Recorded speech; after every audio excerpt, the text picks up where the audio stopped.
phloem transport.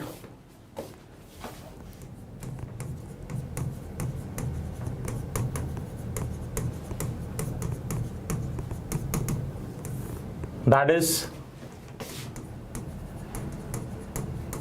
transport from source to sink. Okay, तो हमें पता है कि जो फ्लोएम है हमारा, it is involve in transport of organic food. ठीक है, तो अगर आप फ्लोएम सैप को एनालाइज कीजिएगा, you will observe it contains sucrose plus water plus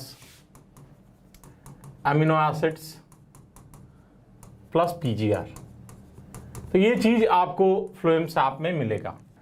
so this phloem SAP contains sucrose, water, amino acid plus PGR. Okay, now हमें पता है कि जो फ्लोएम ट्रांसपोर्ट है, इट इज वी से it is by directional, or we can also say it is multi-directional. That is, here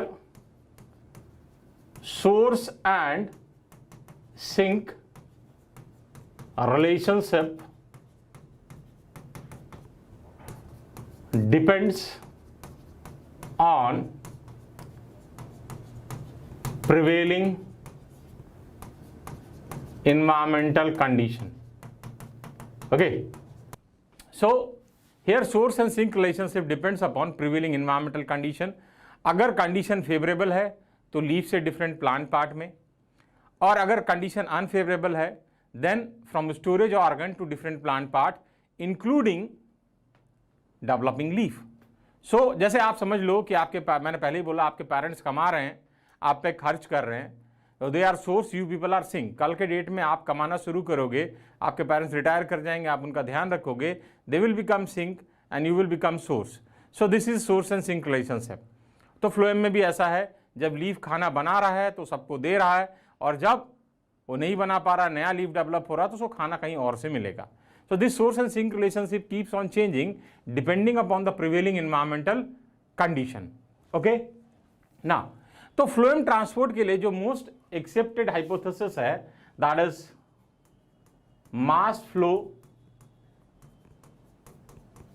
hypothesis, or we also call it Munch hypothesis. ठीक है, तो मास फ्लो का मैंने आपको बताया है कि मास फ्लो जो होता है, it is due to the pressure difference between two points. So if there is development of a pressure gradient, that will lead to the mass flow. Okay, and that mass flow is responsible for transport within phloem. अब देखिए, अब इसको हम लोग एक diagram से समझते हैं. ठीक है, और आपको एकदम समझ में आ जाएगा. आप खाली ध्यान से इसको समझ लीजिएगा. पहले देखिए, अब हमारा मान लीजिए एक लीफ है. ठीक है, इस लीफ में फोटोसिंथेसिस हुआ. तो फोटोसिंथेसिस जब होगा तो क्या बनेगा? तो फोटोसिंथेसिस होगा तो ग्लूकोज बनेगा. ठीक है, ग्लूकोज कभी भी ट्रांसपोर्ट नहीं होता है. ग्लूकोज क्यों नहीं ट्रांसपोर्ट होता है? Because glucose is highly reducing and reactive. तो हम कहते हैं glucose is not transported because it is reducing and reactive. ठीक है, रिड्यूसिंग नेचर का है और रिएक्टिव है, इसलिए ग्लूकोज जो है वो ट्रांसपोर्ट नहीं होगा. तो होगा क्या? Now this glucose is converted to non-reducing disaccharide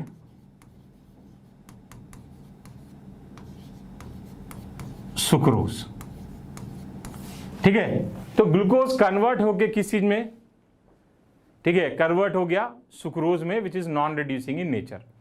यहां तक हमारा काम हो गया। अब इधर आते हैं, ठीक है, ओके, ये हमारा एक जाइलम है, ठीक है। अब जाइलम का क्या काम है अभी आपको समझ में आएगा, ठीक है। और ये हमारा एक फ्लोएम का सीव ट्यूब है मान लीजिए,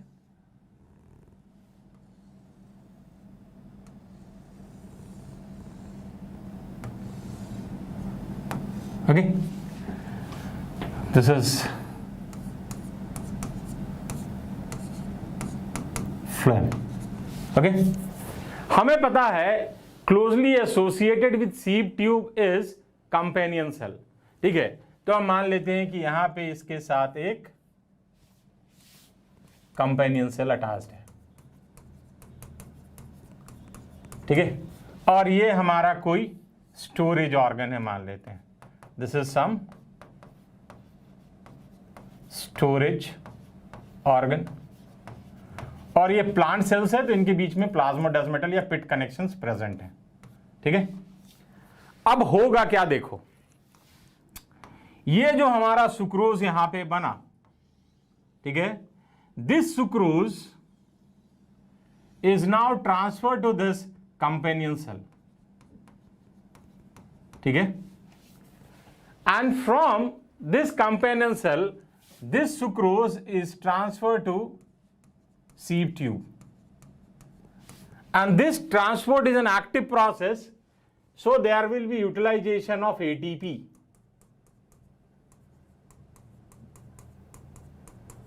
and this process is referred as phloem loading, okay, so it is an active process, और इसके कारण क्या होगा, सुक्रोज इसके अंदर आ जाएगा, ठीक है।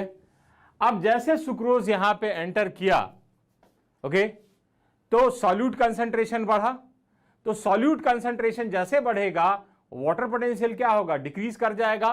तो यहां पे इस पॉइंट पे there will be decrease in water potential, okay, क्योंकि सॉल्यूट कंसंट्रेशन बढ़ा। As a result what will happen, water from the adjacent xylem will enter inside this phloem, तो यहां पे पानी आ जाएगा। अब जब यहां पे पानी आएगा तो इस पॉइंट पे प्रेशर बढ़ेगा ही घटेगा, इस पॉइंट पे प्रेशर बढ़ेगा तो this will become area of high osmotic pressure, ठीक है। अब उसके रिस्पेक्ट में ये एरिया क्या है, this is area of low osmotic pressure, so this is area of low osmotic pressure. तो there is development of pressure gradient. अगर आपको याद होगा तो एनाटॉमी में आपने पढ़ा होगा कि function of companion cell is first its nucleus controls the functioning of sieve tube, second it helps in development of pressure gradient in sieve tube. So this is how development of pressure gradient takes place in sieve tube. अब क्या हुआ, area of high osmotic pressure हो गया, area of low osmotic pressure हो गया। अब because of this high osmotic pressure and low osmotic pressure, there is development of pressure gradient and water will move, the substance will move or mass flow will take place.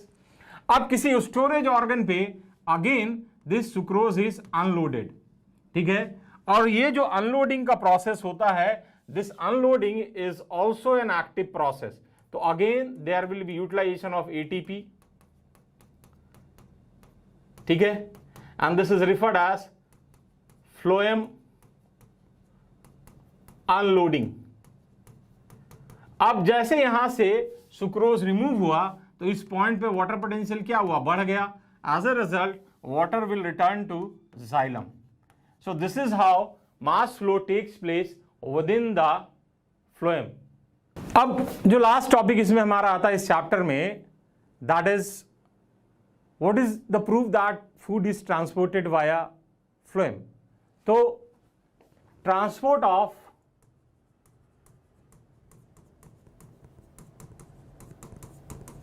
Food material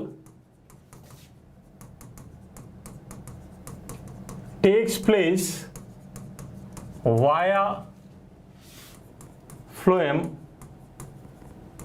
can be shown by girdling experiment. Okay, so transport of food material takes place via phloem can be shown by girdling experiment. तो girdling experiment है क्या?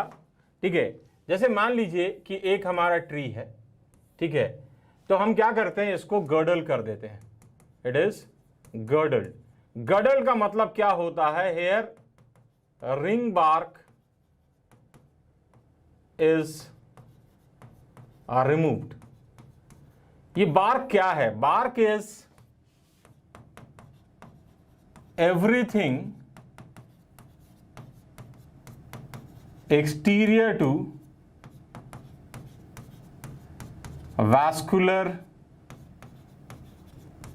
cambium.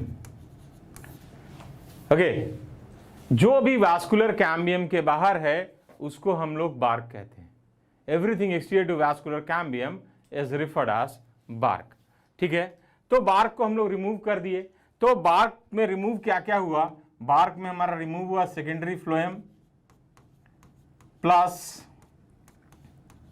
Periderm.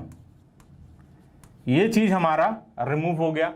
अब क्या है कि आपको कुछ ऐसा स्ट्रक्चर दिख रहा है.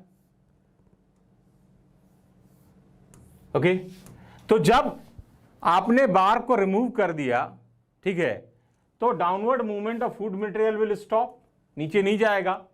सो there is development of swelling just above the point of removal. So there is development of swelling just above the point of removal. Okay, क्यों ऐसा हो रहा है? That is due to accumulation of food material. तो यहां पे food material accumulate हुआ. So development of swelling is due to the accumulation of food material. तो ये दिखा रहा है कि अगर आप फ्लोएम रोग को हटा देंगे तो आपका फूड मटेरियल का ट्रांसपोर्ट नहीं होगा. समझ में आया? एक क्वेश्चन लिखिए, इसका आंसर बताइए. Which part of the plant will die first when tree trunk is girdled. Okay, तो अगर आप गर्डल करेंगे तो रूट का पहले डेथ हो जाएगा. So first root will die. Okay, ये क्वेश्चन आया हुआ है और दोबारा भी आ सकता है, तीसरी बार भी आ सकता है. ठीक है, ओके, तो ये हमारा चैप्टर जो है, ये हमारा चैप्टर खत्म होता है.